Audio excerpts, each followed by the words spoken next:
Glória a Deus, a paz.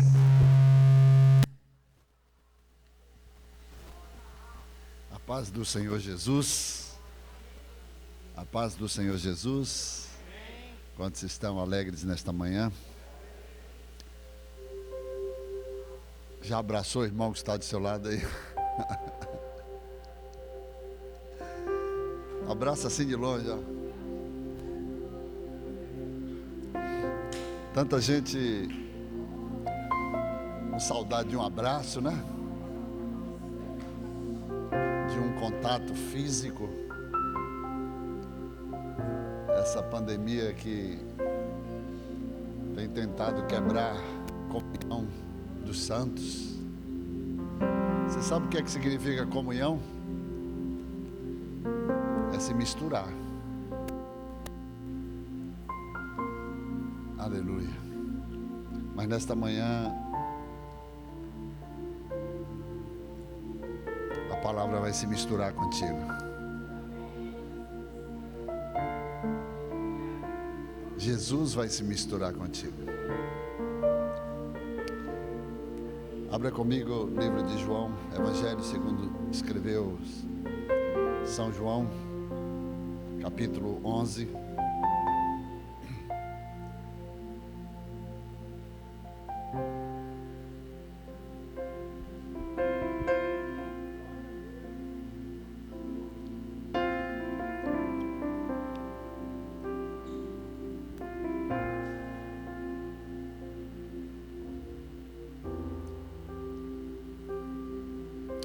João 11. Estava então enfermo um certo Lázaro de Betânia, aldeia de Marta e de sua irmã, aldeia de Maria e da sua irmã Marta. E Maria era aquela que tinha ungido o Senhor com unguento. Ele tinha enxugado os pés com seus cabelos, cujo irmão Lázaro estava enfermo. Mandaram-lhe, pois, suas irmãs dizer: Senhor, eis que está enfermo aquele que tu amas. E Jesus, ouvindo isso, disse: essa enfermidade não é para a morte, mas para a glória de Deus, para que o Filho de Deus seja glorificado por ela. Só até aqui. Obrigado, Pai, por mais essa oportunidade. Mensageiro da tua palavra. Fala conosco, porque queremos ouvir a tua voz. Já te louvamos, agradecidos pelo nome santo de Jesus, por esse que vive e reina para todos sempre. A igreja diz amém, graças a Deus. Pode tomar assento.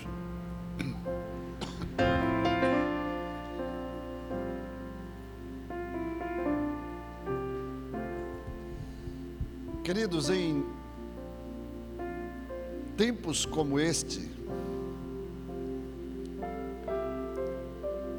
que estamos vivendo uma crise não somente financeira, política, uma crise social, mas muitos acabam vivendo uma crise espiritual, porque é no momento da dificuldade que nós revelamos o substrato da nossa fé, do nosso caráter. É no momento de adversidade que nós revelamos aquilo que está dentro de nós. E hoje a gente tem visto, através das lives, pregações como nunca ouvimos durante toda a nossa história. Todo dia os pastores pregam, inclusive eu. Isso é uma ótima oportunidade para se propagar o Evangelho. Mas a gente começa a ver também, a ouvir, muitas palavras que estão totalmente ajustadas ao tempo em que estamos vivendo. gente vai ouvir de tudo, né?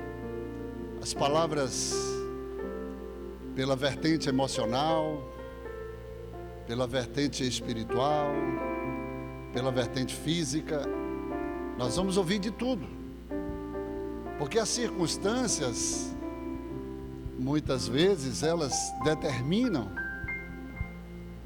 o nosso modo de vida. Fato, e a gente vê que muitas pessoas vivem por causa das suas circunstâncias cotidianas. Mas a Bíblia diz que nós não devemos viver pelo que vemos, mas pelo que cremos. Não é o pastor Rogério que afirma isso, eu só estou apenas sendo um mensageiro do que a verdade de Deus é determinada sobre aqueles que o seguem. Jesus, lá no livro de João, capítulo 15, ele diz: se as minhas palavras estiverdes em vós, se a minha verdade estiver dentro de você, e se vocês estiverem em mim, pedireis o que quiserdes e assim vos será feito. A verdade de Deus veio a este mundo. A verdade de Deus é uma ideia, é um pensamento que foi vestida com uma roupagem humana para poder manifestar-se aqui na terra. Lá no livro de João, capítulo 1, ele diz: no princípio era o Verbo. O Verbo é a ideia de Deus, é o pensamento de Deus. Provérbios diz que assim como pensa a tua alma, assim você é. Então Deus é o seu pensamento. Deus é a sua ideia, e essa ideia teve que se tornar carne. Foi vestida de carne. Até porque o salmista, no Salmo 115, diz que os céus são céus do Senhor, mas a terra deu aos filhos dos homens. E para viver nessa terra tem que ter um corpo carnal. Tem que ser revestido de carne. E esse verbo de Deus, o pensamento de Deus, veio a este mundo cheio de glória e de verdade. E vimos a sua glória, a glória do unigênito do Pai, Filho único. Ele veio para os seus, mas os seus não receberam, mas a todos quantos o receberem, eles darão o poder de se tornarem filhos de Deus. Então ele veio no princípio ele estava com Deus, no princípio ele fez todas as coisas, porque ele era o próprio Deus. E esse verbo, essa ideia, teve que se encarnar. E Jesus é o verbo encarnado. E Jesus disse: se as minhas palavras estiverdes em vós, e se vós estiverdes em mim, vocês viverão de céus abertos. Em outras palavras, a ideia de Deus, quando se mistura com o nosso pensamento, nós passamos a ser um nesse corpo. Foi isso que Jesus falou lá na oração sacerdotal, em João 17. Pai, que eles sejam um, assim como nós somos um. E que eles sejam aperfeiçoados em unidade. Assim como eu sou um contigo,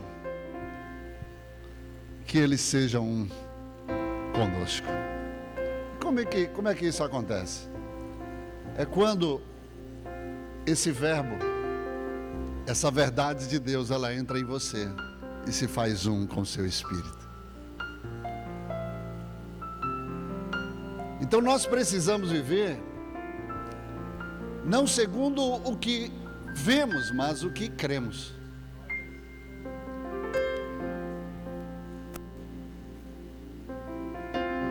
Infelizmente, nós temos uma tendência, por causa da nossa própria natureza, a viver segundo as circunstâncias, né? Mas existe uma natureza que você recebeu. Essa natureza é a natureza de Deus. Desde lá do princípio, quando Deus fez o homem, Ele fez carne, né? Um corpo, e depois Ele assoprou o seu ruach, o seu fôlego de vida, o seu DNA. Deus assoprou sobre o homem, e o homem passou a ser alma vivente. E o homem se tornou filho de Deus, porque tinha a natureza de Deus. Amém? O homem perdeu essa natureza por causa do pecado. Mas Jesus, quando Ele volta para restabelecer a vontade de Deus, o projeto de Deus, o propósito divino, Jesus nos traz de volta essa nova natureza. Então você não pode viver segundo os rudimentos deste mundo, segundo a concupiscência da carne.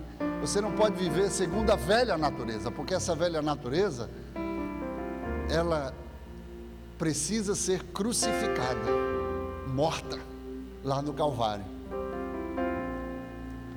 E a sua vitória está exatamente você crucificar a sua velha natureza. É você conduzir até o Calvário. Porque Jesus falou assim: aqueles que quiserem seguir após mim, negue-se a si mesmo, tome a sua cruz e siga-me. Porque o que quiser ganhar a sua vida, perder lá, mas o que perder ou abrir mão por causa de mim, ganhar lá. Então a nossa vitória está na cruz. Mas como é que eu entendo isso? É quando eu vou para a cruz, eu sei que aquele lugar era para mim, eu tinha que ser morto naquela cruz, eu tinha que ser crucificado naquela cruz, e a grandeza da vitória está na crucificação da cruz. E Jesus foi crucificado por mim e por você, mas eu preciso entender que é quando eu crucifico a velha natureza, aleluia, o milagre acontece, e eu começo a viver pela nova natureza, pela natureza divina. Como Paulo diz: não vivo mais eu, mas Cristo vive em mim, e a vida que eu agora vivo nesta carne, vivo pela fé no Filho de Deus que me amou e a si mesmo se entregou por mim. Então o que eu entendo aqui? É que eu preciso manifestar essa nova natureza, essa natureza que fala do céu, que fala de Deus.